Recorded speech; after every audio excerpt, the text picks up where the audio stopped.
What we're presenting here at this meeting is updated data on what's really sort of a second dose escalation or dose optimization cohort of TTI-621.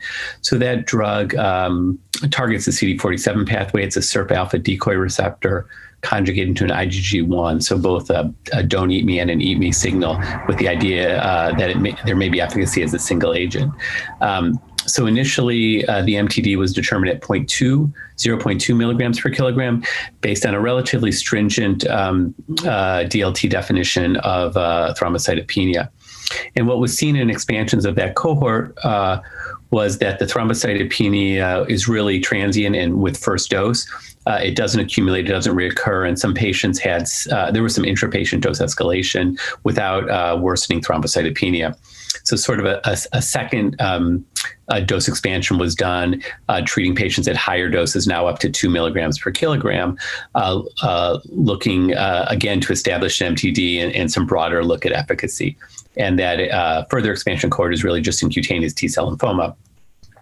So what we showed was at least at 1.4 milligrams per kilogram, we don't see any increase in thrombocytopenia. There was a single grade 4 thrombocytopenia event at 2 milligrams per kilogram with a platelet count of 10, but otherwise we've not seen accumulation. So it looks like at doses really 7 times higher than the initial MTD, the drug is fairly safe.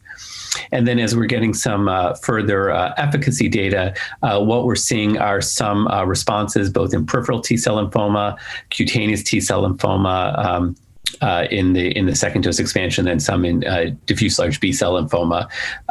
It's a little hard to assess true dose response right now because most of the patients were treated at very low doses and the number of patients at these higher doses are relatively small, but we are seeing activity.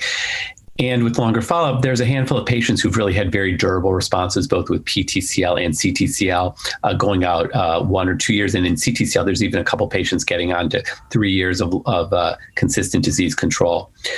So we think that's great for those patients. How reliable that is, how frequent it is, we'll see as the study goes on. Try to identify an optimal dose and then really understand the efficacy probably in a broader fashion.